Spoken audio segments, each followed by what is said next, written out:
Anti narcotics force Pakistan نے 18 سے 24 مارچ کے دوران 44 کارروائیوں میں 1181 کلو منشیات برآمد کر لی۔ کارروائیوں میں 4 خواتین سمیت 48 ملزمان کو گرفتار کیا اور 13 گاڑیاں بھی قبضے میں لیں۔ بلوچستان نے 4 کارروائیوں میں 714 کلو منشیات برآمد کر کے 2 ملزمان کو گرفتار کیا۔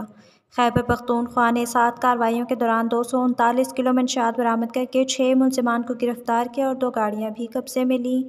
پنجاب نے 13 کارروائیوں کے دوران 184 کلو منشیات برآمد کر کے 4 خواتین سمیت 22 ملزمان کو گرفتار کیا اور 8 گاڑیاں بھی قبضے میں لیں۔ راولپنڈی نے 16 کارروائیوں کے دوران 26 کلو منشیات برآمد کر کے 15 ملزمان کو گرفتار کیا اور 3 گاڑیاں بھی قبضے میں لیں۔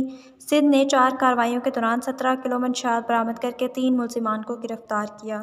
تمام مقدمات انسداد منشیات ایکٹ کے تحت متعلقہ تھانوں میں درج کر کے مزید تحقیقات کا آغاز کر دیا گیا ہے۔